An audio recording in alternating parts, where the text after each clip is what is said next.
예레미야 31장.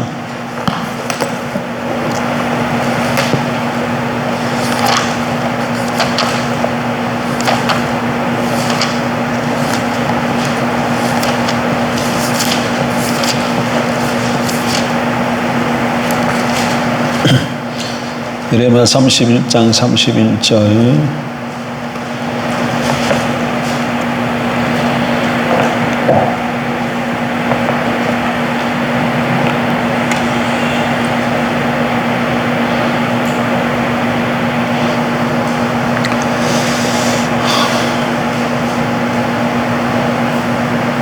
(34절까지) 같이 보겠습니다. 31절. 여호와의 말씀이니라. 보라, 날이 이르리니 내가 이스라엘 집과 유다 집에 새 언약을 맺으리라. 이 언약은 내가 그들의 조상들의 손을 잡고 애굽 땅에서 인도해 내던 날에 맺은 것과 같지 아니할 것은 내가 그들의 남편이 되었어도 그들이 내 언약을 깨뜨렸음이라. 여호와의 말씀이니라. 그러나 그날 후에 내가 이스라엘 집과 맺을 언약은 이러하니 곧 내가 나의 법을 그들의 속에 두며 그들의 마음에 기록하여 나는 그들의 하나님이 되고 그들은 내 백성이 될 것이라. 여호와의 말씀이니라. 그들이 다시는 각기 이웃과 형제를 가르쳐 이르기를 너는 여호와를 알라 하지 아니하리니 이는 작은 자로부터 큰 자까지 다 나를 알기 때문이라. 내가 그들의 악행을 사하고 다시는 그 죄를 기억하지 아니하리라. 여호와의 말씀이니라. 아멘.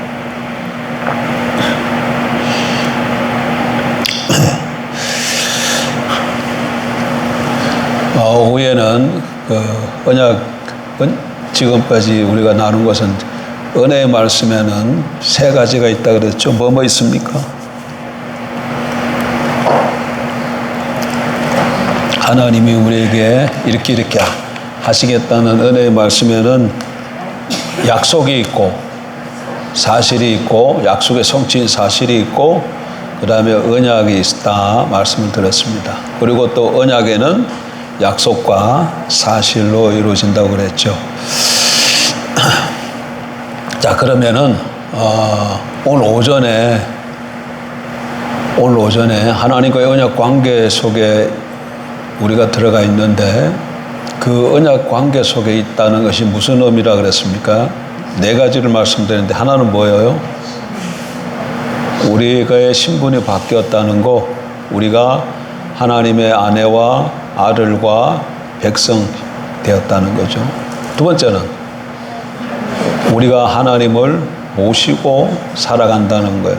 함께 살아간다는 거예요. 세 번째는 우리가 하나님의 소유를 나의 것으로 삼는다는 거예요. 삼는다는 거예요. 또 하나는 우리는 하나님만 사랑해야 된다. 이거는 뭐예요? 약속이에요? 사실이에요? 뭡니까? 약속하고 언약하고 차이점이 뭐예요? 예? 약속하고 언약하고 차이점은 뭐예요?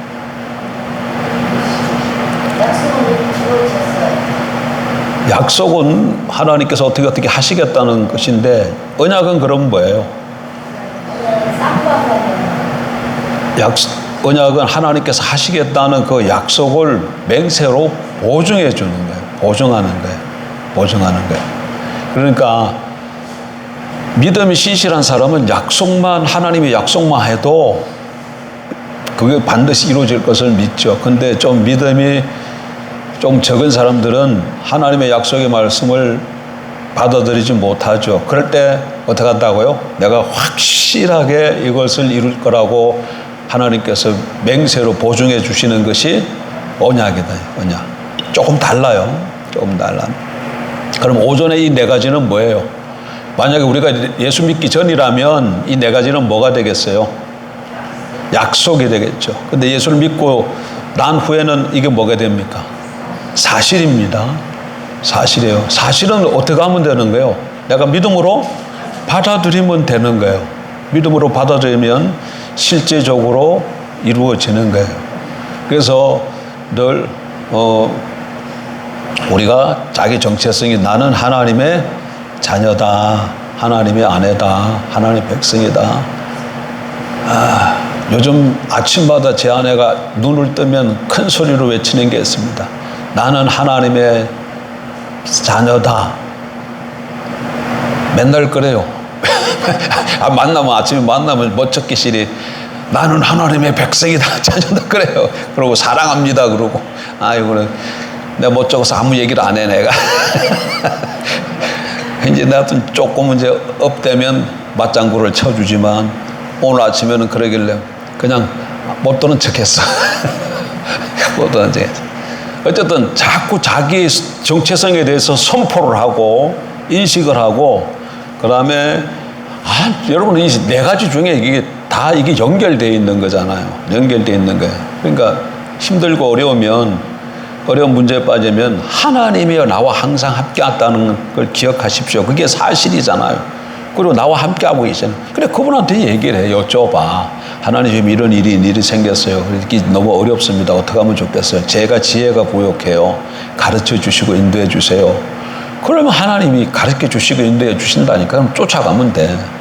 그래서 하나님 음성을 잘 못 알아들었다 할지라도 내가 일단 하나님의 아래였잖아. 하나님께서 나와 함께 하신 걸 알고.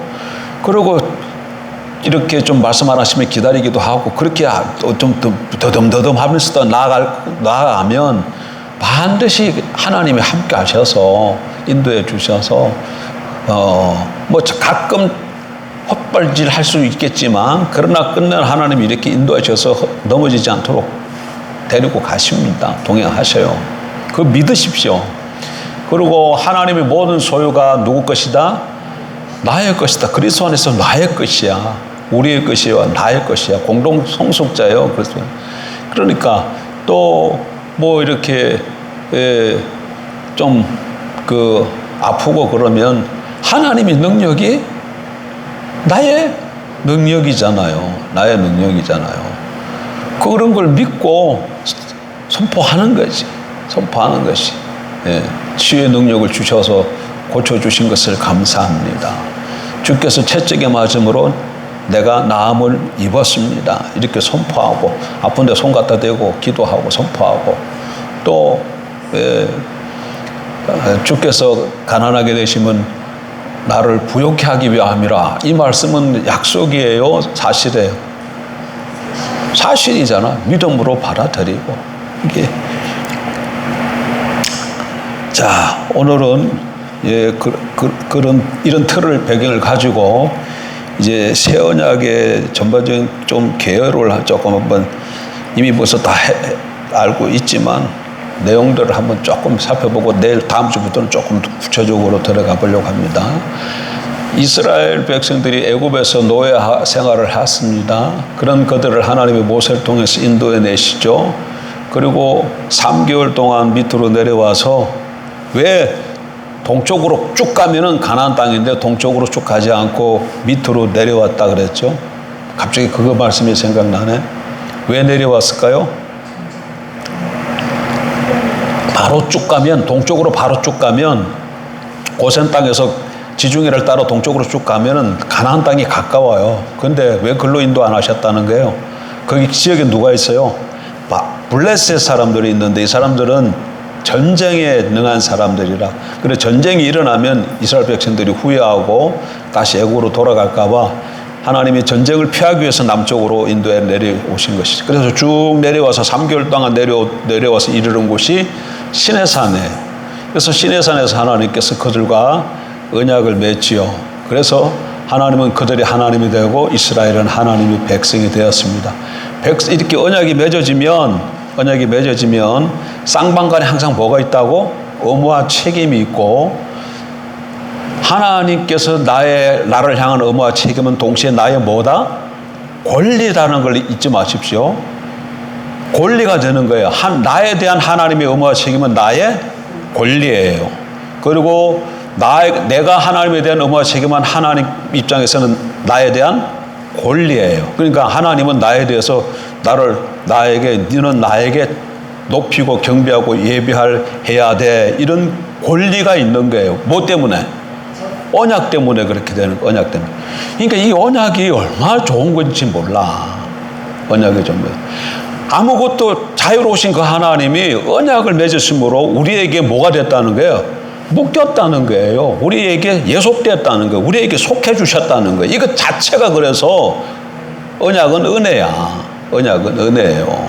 안 그러셔도 되는데 하나님이 스스로 우리에게 이렇게 묶이고 예속되고 속하게 되었다면, 우리도 하나님께 속하게 되었지만, 근데 그럼 뭐 이렇게 의무와 책임이 발생하는데, 하나님의 백성 이스라엘에게 주어진 의무와 책임은 뭐냐면 하나님과의 관계법인, 관계를 유지하는 언약법인 율법을 지키는 거예요. 율법을 지키는 거예요. 근데 이스라엘 백성들이 이 율법을 잘 지키냐 하면 잘 못 지켜요. 여러분 한번 보세요. 애굽에서 건반 나와서 언약을 맺었습니다. 근데 출애굽기 32장에 가면 무슨 일이 벌어져요? 지금 언약, 애굽에서 나와가지고 시내산에서 좀 생활하고 있는 동안인데, 애굽에서 나온 지 얼마 지나지도 않았어요. 근데 그들은 무슨 일을 해요? 송아지를 만들잖아. 송아지를 만들어서 이것은 우리를 애굽에서 인도한 여호와라고 그들이 송아지를 섬기잖아요. 우상을 섬기잖아요. 그러니까 뭐 이렇게 시간이 좀 장시간 지나간 다음에 그런 일을 한 줄 알았더니 그것 아니야. 예. 그런데 그런 일들이 이스라엘 역사 가운데 계속해서 반복해서 일어나는 것이죠. 근데 언약에는 두 가지 양면이 있죠. 언약을 잘 지키면 하나님께서 복을 주시고, 언약을 지키지 못하면 심판이 임해요. 그런데 언약을 이스라엘 백성이 못 지키니까 그들에게 심판이 임해서 결국은 가나안 땅, 하나님이 그들에게 선물로 주신 가나안 땅에서 뿌리를 내리고 살지 못하고 바벨론으로 포로로 잡혀가게 된 것이죠. 그래서 그러니까 언약의 문제가 언약 율법의 문제가 아니에요. 뭐가 문제예요? 이스라엘 백성들이 문제인 거예요. 그래서 남쪽, 북쪽 이스라엘이 둘로 나누어지지요. 솔로몬이 하나님 앞에 언약 신실하지 못함으로 그 아들 때 나라가 나뉘어질 거라고 말씀했는데, 정말 르호보암이 왕이 됐을 때 북이스라엘과 남유다로 나누어져 10지파와 2지파로. 그리고 10지파는 언제 망합니까? 쭉 기간 되다가 주전 721년 또는 722년 누구에 의해서, 아수르에 의해서 나라가 망해. 그리고 그 북쪽 이스라엘 10지파는 그냥 지구상에서 없어져 버려요. 혈통이, 혼혈, 잡족이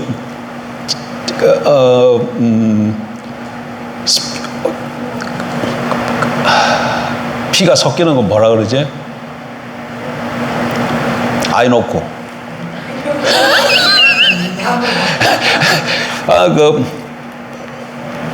나중에 이방인들하고 막 피가 섞여가지고 10지파 자체가 없어져 버려. 근데 남쪽 유다는 북쪽 이스라엘 10지파가 망한 후에도 좀 더 나라가 지탱되다가 바벨론에 의해서 나라가 망하죠. 근데 이 바벨론은 그 사람들을 포로로 잡아가요. 그래서 혈통이 보존되어져요. 그죠? 어쨌든 이건 다 무슨 일 때문에 벌어졌다. 언약을 지키지 못해서 그러긴. 근데 유다가 이제 멸망하기 전쯤에 남쪽에서 활동했던 선지자가 예레미야예요. 그 예레미야가 나라가 막 망해가는 그 시점에 지금 이스라엘을 향해서 한 예언 말씀 중에 하나가 오늘 읽은 본문의 말씀이에요. 근데 뭐라고 얘기하는 거예요? 다시 한번 본문에 와서 보세요. 여호와의 말씀이니라. 보라, 날이 이르리니 내가 이스라엘 집과 유다 집에 새 언약을 맺으리라. 언약을 어떻게 하겠다는 거야? 새롭게 맺겠다. 그러니까 여기서는 새 언약을 맺으리라 했을 때 이 새 언약은 고유명사가 아니야. 그냥 언약을 새로 맺겠다는 그런 의미예요. 새 언약을 맺으리라. 이 언약은 내가 그들의 조상들의 손을 잡고 애굽 땅에서 인도해 내던 날에 맺은 것과 같지 아니할 것은, 애굽 땅에서 인도해 내던 날에 맺은 언약은 무슨 언약이에요? 이게 그 모세를 통해서 맺은 시내산 언약을 두고 하는 얘기죠. 시내산 언약을 두고 하는 얘기고, 특별히 새 언약이라고, 앞으로 맺을 언약을 새 언약이라고 그랬으니까 이것은 그거에 대응해서 옛 언약이라 그러겠죠. 그리고 히브리서에 오게 되면 히브리서 기자는 이 모세 언약, 옛 언약을 첫 언약이라 이렇게도 말을 하고 있어요. 애굽 땅에서 인도해 내던 날에 맺은 것과 같지 아니할 것은 내가 그들의 남편이 되어서도 그들의 내 언약을 깨뜨렸습니다. 여호와의 말씀이니라. 그래서 새 언약을 맺을 것이라고 이렇게 예언을 한 거예요. 근데 그 예언이 그러면 언제 성취가 되느냐? 새롭게 언약을 맺을 건데 누구랑 맺는다고요? 이스라엘 집과 유다의 집. 제가 어떤 사람 글을 읽어보니까 이거를 문자적으로 읽어가지고 다시금 유다 이스라엘 집과 유다 집과 맺을 거라 이렇게 해석을 하더라고요. 문자적으로 그냥 그대로 읽어가지고. 그러니까 혈통적인 이스라엘 민족과 다시금 언약을 맺을 것이다 이렇게 이해를 했더라고요. 그렇게 되면 어떻게 돼?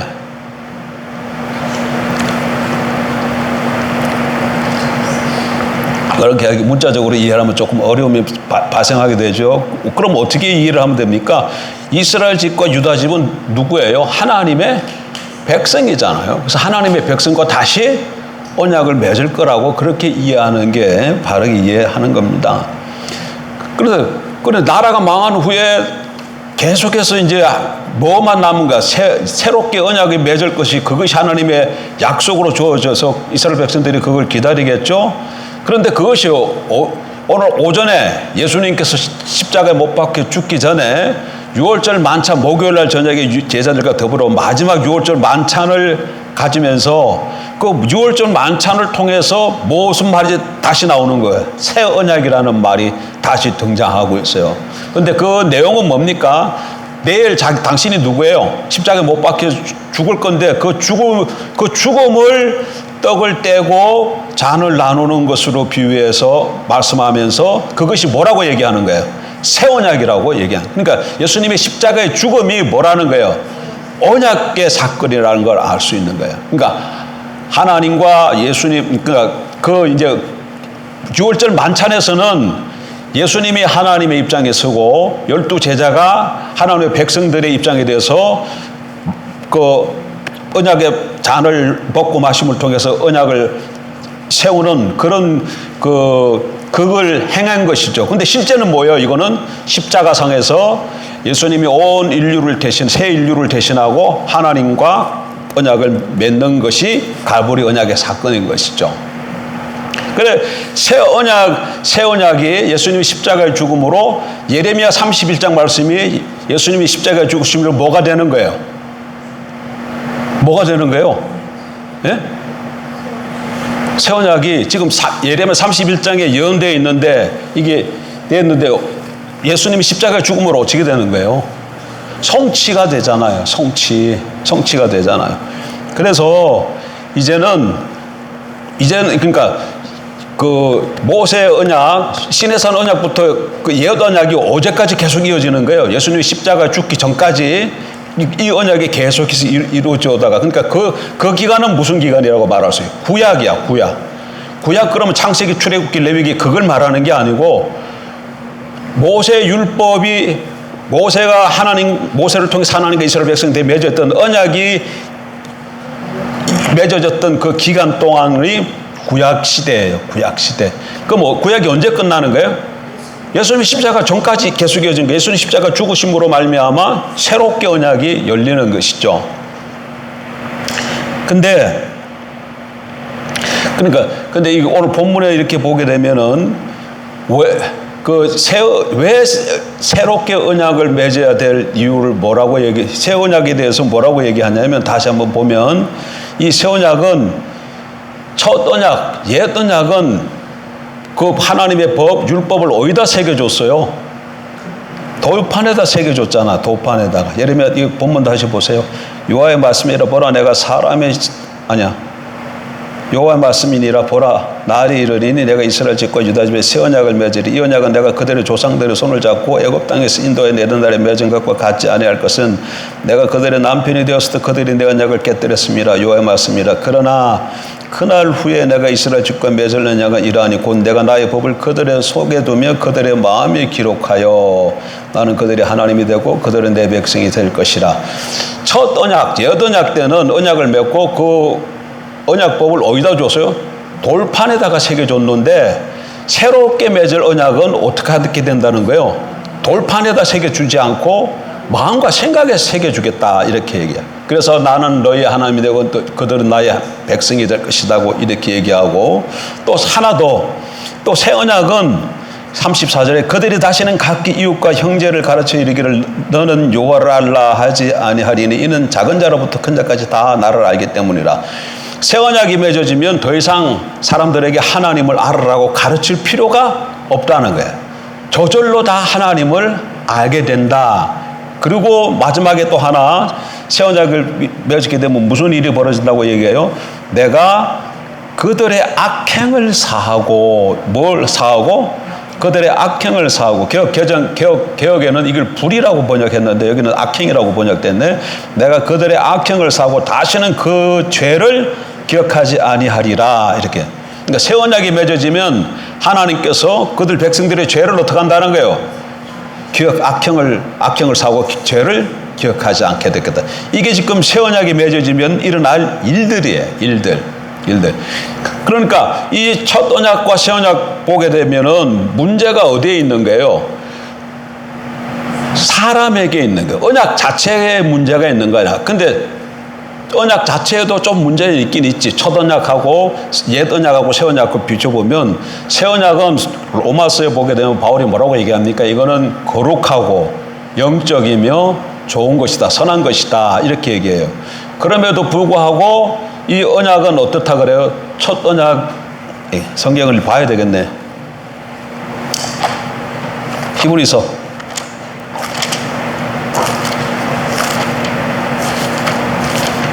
8장 보십시다. 8장.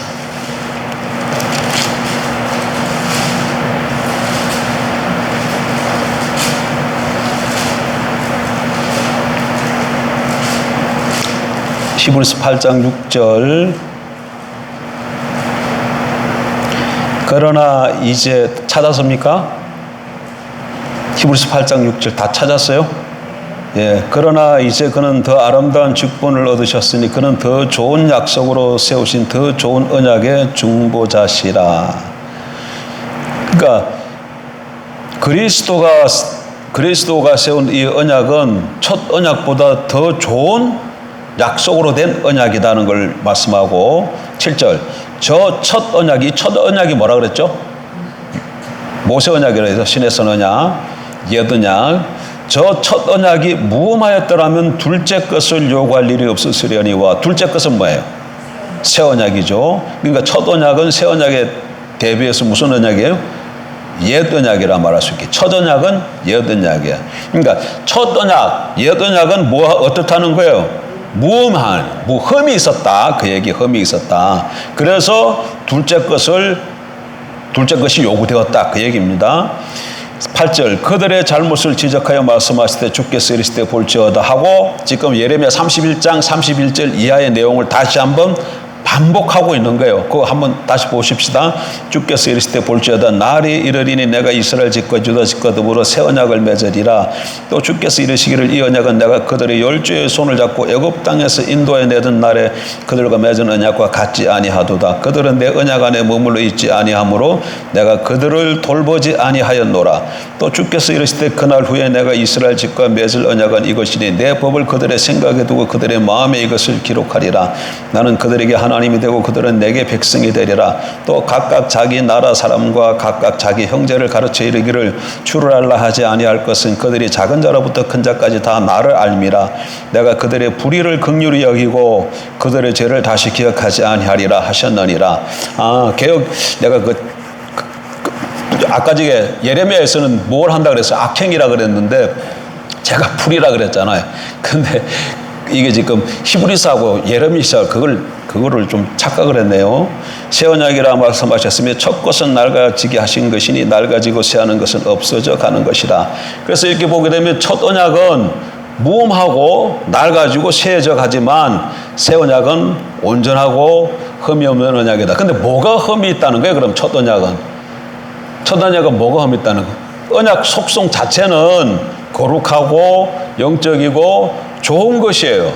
근데 이 언약은 율법에는 이렇게 보면 하나님의 뜻으로서 어떻게 지켜야 될 것을, 어떻게 살아야 될 것을 보여주지만 그것이 우리에게 그걸 지킬 수 있는 힘을 줘요, 안 줘요? 안 줘요. 근데 사람은 그걸 지킬 만한 능력이 없어요. 그러니까 이 언약이 무슨 역할을 하게 돼? 자꾸 정죄 역할만 하게 되는 거예요. 이 백성들이 언약 가운데 살으라고, 그래서 복받으라고 이 언약을 줬는데, 율법을 줬는데, 이 율법은 하나님의 영적인 것이고 거룩한 것이고 좋은 것입니다. 그런데 이 언약 자체는 이스라엘 백성들로 하여금 하나님의 법이 뭔가를 보여주지만 그 법을 따라 지킬 수 있는 힘과 능력은 주지를 못해요. 근데 사람은 뭐가 있어요? 자기 마음대로 살고자 하는 육체가 있어서 법을 알고서도 그걸 안 지키게 되어지는 것이죠. 그러니까 자꾸 율법이 뭐 하게 돼요? 정죄하게 되어져서 결국은 뭘 초래해요? 정죄받으면 뭘 초래해?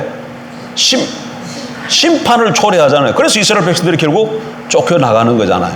그러니까 그런 측면에서 볼 때 이 첫 언약은 뭐 어떻다는 거예요? 흠이 있다. 지금 그렇게 말하는 거예요. 그래서 새 언약은 이렇게 똑같이 그냥 돌판에다가 언약 맺고 돌판에다 써주면 또 똑같은 상황이 반복되어지는 것이죠. 하나님 그걸 알아요, 몰라요?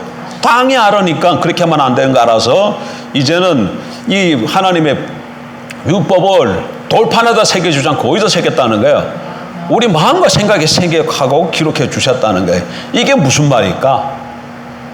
이게 무슨 말일까? 이거는 하나님의 우리 마음과 생각에 새기고 기록해 주셨다는 것은 하나님이 우리 생각과 마음 속에 들어오신다는 얘기예요.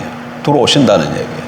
그래서 똑같은 새 언약인데 에스겔은 그걸 새 언약이라고 말하지 않고 화평의 언약이라는 단어를 쓰는데 똑같은 앞으로 장차 언약을 새로 맺을 것을 말하는데 그때 언약을 무슨 언약이라고 에스겔은 말한다고?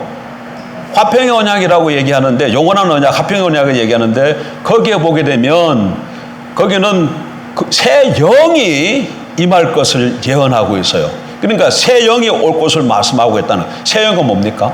성령이에요. 성령. 그러니까 예레미야에 의하면 하나님께서 우리 마음과 생각에 하나님의 말씀을 율법을 기록하고 새겨주는데 그것이 에스겔에 하면 뭘로 나타난다는 게 실질적으로는 성령이 임해서 우리 마음속에서 하나님의 말씀을 가르쳐주고 또 하나님의 말씀이 뭔가를 발견하고 그 말씀대로 살고자 하는 마음에 감동을 주고 살 수 있도록 힘을 주시는 것이죠. 그렇게 지켜주게 되면 그럼 어떻게 돼? 하나님은 계속해서 우리의 하나님이 되고 우리는 그의 백성이 되는 것이죠. 바로 그 얘기를 하는 거야 지금. 그 얘기를 하는 거예요. 그 얘기를 하는 거예요.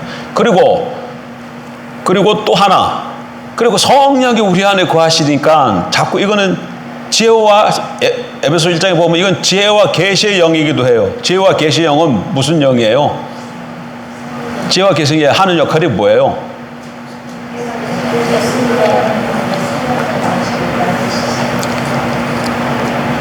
에베소 1장에 보면 기도할 때에 하나님을 더 알게 해달라고 할 때 뭐라고 기도를 해요?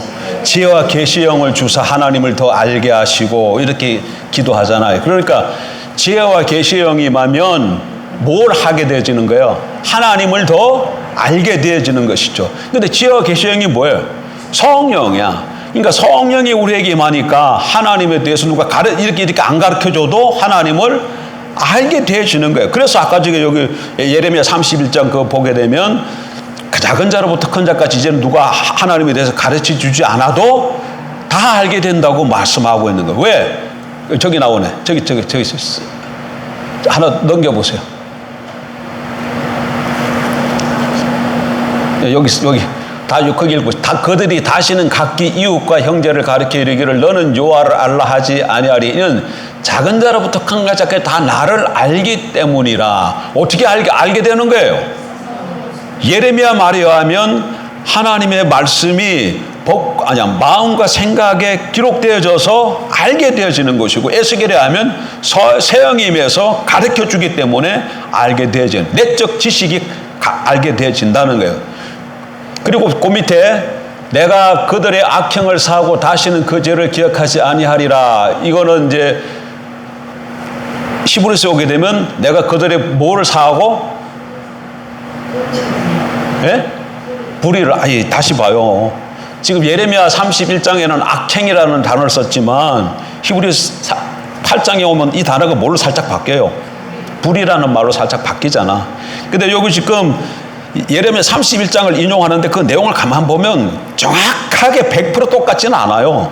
정확하게 의미적으로만 똑같지 문자적으로 똑같지는 않아. 여기도 지금 악행일 뭘로 번역했어요? 불이라는 말로. 어쨌든 간에 다시금 이 새 언약이 맺어지면 하나님께서 자기 백성의 죄를 어떻게 한다는 거예요? 기억하지 않는다는 거, 용서해 주신다는 거예요. 용서해 주신다는 거예요. 용서해 주신다. 그러면 죄를 새 언약이 죄를 맺어져서 악행을 기억하지 않고 불의를 뭐 한다 그랬지? 불의를 긍휼히 여기고 그들의 죄를 다시 기억하지 않는다. 이 얘기는 바울은 어떻게 표현하냐면 그들이 율법에서 못 한다고 표현을 하고 있어요. 벗어나는 것으로 표현하고 있어요. 그러니까 이스라엘 백성들이 새 언약이 맺어지면 옛 언약에서는 이스라엘 백성들이 율법을 지키면 복을 받고 지키지 못하면 심판을 받아요. 근데 새 언약으로 넘어오게 되면 악행과 불의와 죄를 하나님 백성들이 다 하나님 어떻게 하신다는 거야? 기억하지 않는다는 거야. 율법에서 벗어나게 된다니. 그럼 뭐가 없어진다는 거야? 심판이 없어진다는 거야. 심판이 없어진. 그러니까 새 언약 백성들에게 있어서는 정죄함이 더 이상 없게 되진다니. 자, 그러면 새 언약에 대해서 이제 잘 읽어보면 정리를 하면 이렇게 할 수 있는 거예요. 새 언약은 세 가지로 쭉 얘기했는데 정리한. 첫 번째, 불의를 긍휼히 여기고 그들의 죄를 다시 기억하지 않는다. 이 얘기는 하나님께서 이스라엘 백성들의 죄를 씻는다는 얘기예요. 씻어버린다는, 더 이상 기억하지 않고 도말하신다는 거예요. 첫 번째. 두 번째는 그 다음에 그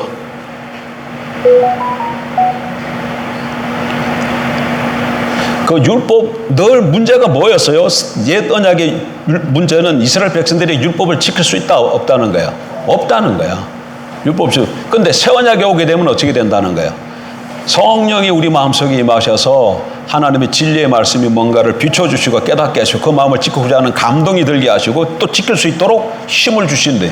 그러니까 생명과 법을 지킬 수 있는 하나님의 말씀을 따라 살아갈 수 있는 생명과 능력을 주신다는 거예요. 두 번째. 세 번째는 그리고 하나님에 대해서 더 자꾸 알아갈 수 있도록 내적인 지식을 주신다네. 이게 지금 새 언약의 그냥 간단한 내용이야. 새 언약의 내용이 지금 어떻게 되어 있다고요? 다시 한번 읽어볼게요. 자, 10절부터가 새 언약의 내용이야. 어디까지가? 12절까지. 찾았습니까? 히브리서 8장 10절. 또 주께서 이르시되 그날 후에 이스라엘 집과 맺은 언약은 이것이니 내 법을 그들의 생각에 두고 그들의 마음에 이것을 기록하리라. 나는 그들에게 하나님이 되고 그들은 내게 백성이 되리라. 이것은 무슨 의미다고? 하나님께서 생명과 능력을 주어서 하나님의 그 가르치는 말씀대로 살 수 있도록 하겠다. 그 얘기예요. 그 다음에 11절. 또 각각 자기 나라의 사람과 각각 자기 형제를 가르쳐 이르기를 주를 알라 하지 아니할 것은 그들이 작은 자로부터 큰 자까지 나를 알미라. 성령께서 지혜와 계시 영이 하나님이 어떤 분인가를 자기 백성들이 알려주기 때문에 사람들이 이렇게 저렇게 할 필요가 없다는 거예요. 내적 지식이 주어질 것을 말하는 거예요. 그리고 그 다음 12절. 내가 그들의 불의를 긍휼히 여기고 그들의 죄를 다시 기억하지 아니하리라. 이것은 하나님께서 자기 백성들의 죄를 어떻게 하신다는 거예요? 사하신다는 거예요. 씻으신다는 얘기예요. 그러니까 새 언약이 이루어지면 이런 세 가지 일이 일어나는 거예요. 세 가지 일이.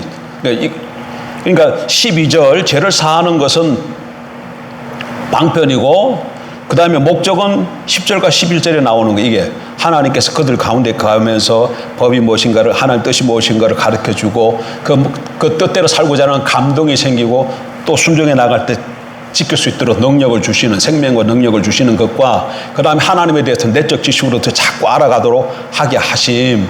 이게 새 언약의 내용이야. 세 가지를 기억해요. 새 언약의 내용이 뭐라고? 그냥 단어로 얘기하면 죄 씻음, 그 다음에 생명과 능력을 주심, 세 번째는 하나님을 알도록 해주심, 내적 지식. 이게 뭐라고 이게? 새 언약, 하나님께서 새 언약을 맺었을 때 우리를 위해서 하시겠다는 내용이에요. 간단하게 내용이에요. 그러니까 오늘 요거를 오전에 설교를 조금 풀어서 말을 전한 것이 오늘 오전 때는. 그런 어쨌든 새 언약의 내용 그러면 본문에 나와 있는 대로 말하면 바로 요 세 가지다. 세 가지다. 죄를 씻음. 그 새 언약이 맺어지면 더 이상 새 언약 백성들은 현재 과거 죄 모든 죄를 하나님께서 다 사하시는 거예요. 이게 조금 말하면서도 그러니까 내가 하나님을 믿지 못하는 거지. 왜 못 믿는다고 생각되지? 제가 지금 뭘 염려하는 거야? 제가 지금 뭘 염려하는 거예요? 현재, 과거, 현재, 미래의 모든 죄를 다 사신다 그러면 사람들이 그 말을 듣고 어떻게 할까 봐? 함부로 살까 봐. 마음대로 살까 봐.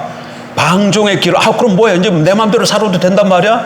이 길로 갈까 봐 내가 지금 담대하게 선포를 안 하려고 그러는 거지. 근데 그러니까 내가 뭘 못 믿는 거야? 하나님을 못 믿는 거야. 아유, 주여. 인간적 생각으로 자꾸 인간적 생각으로. 그러나 성령이 우리에게 임하시면, 성령이 우리 속에 임하시면 성령이 인격체셔요. 하나님이시기 때문에 우리 마음을 자꾸 감동을 시켜. 난 그 말을 잊을 수 없어요. 지난주가 저지난주가 윤기한 형제가 밥 먹으면서 나 요즘 행복해 보여.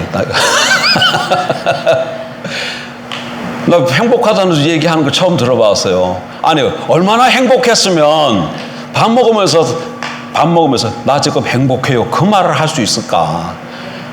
그런 말을 할 수 있을까? 나 행복하다고 이렇게 해가지고. 그럼 나 지금 행복하다 그 얘기는 무슨 얘기예요? 행복이라는 단어가 그때 내가 무슨 단어를 바꾸어서 설명하는 것이라고 말씀을 드렸어요.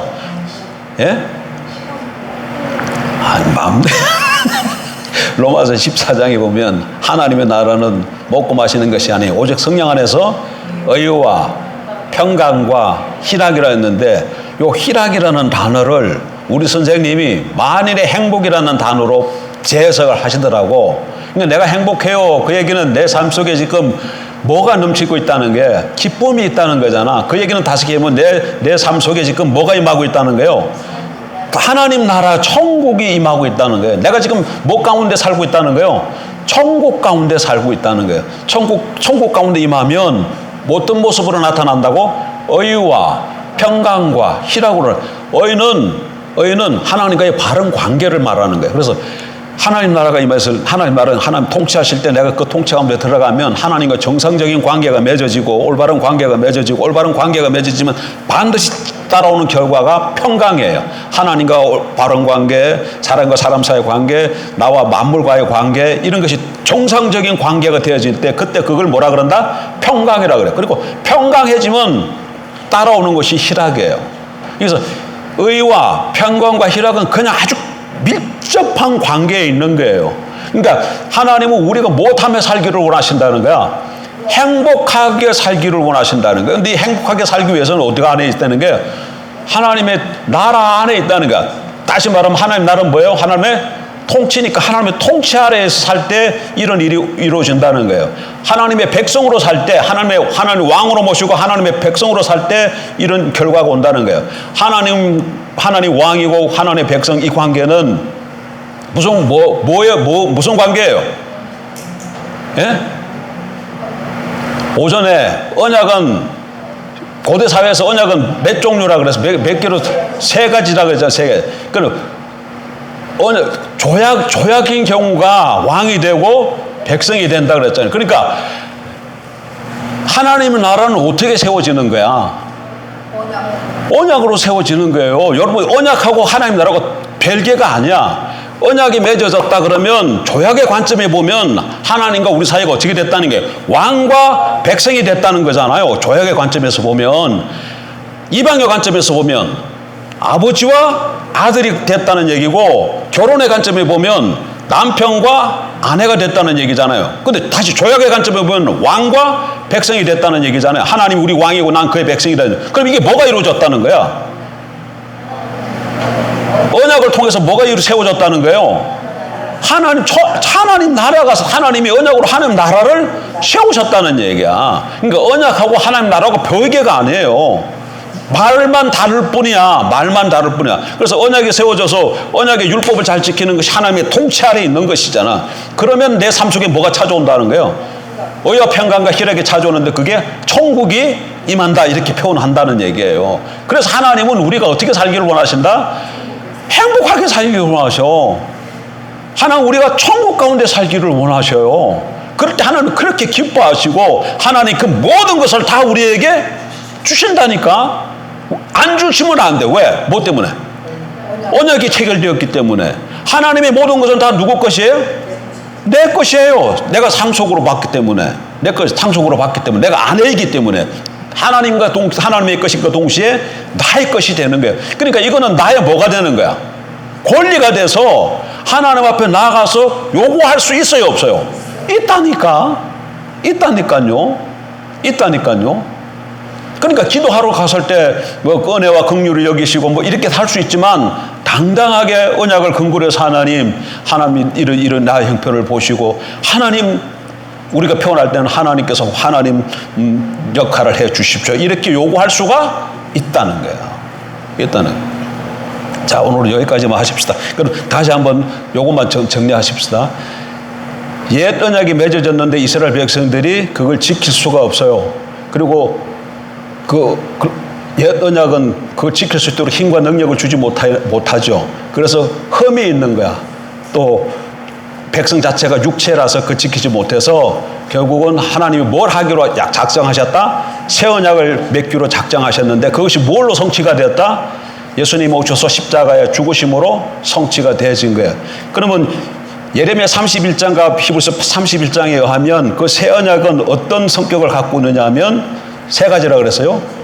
죄를 씻고 생명과 능력을 준다는 무슨 말이야? 우리 마음에 새 영을 주어서 하나님의 뜻이 무엇인가를 알게 하시고 그것을 뜻대로 살고자 하는 마음이 생기고 순종할 때 그것을 감당할 수 있도록 능력으로 뒷받침해 주는 거예요. 생명과 능력이고 세 번째는 내적 지식을 통해서 하나님에 대해서 점점 더 알아가게 해주신다. 이게 뭐라고요?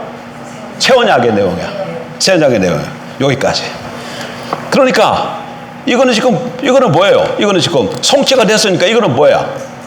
약속이야, 뭐야? 사실이야. 이거 지금 뭐라고요? 사실이야. 그러니까 우리가 믿음으로 어떻게 하면 돼? 받아들이기만 하면 돼. 받아들이기만 하면 실질적으로 우리 삶 가운데 이루어지는 겁니다. 사실입니다. 자, 다음 주부터는 그러면 요걸 좀 더 구체적으로 살펴보도록 하겠습니다. 기도하십시다. 좋으신 하나님,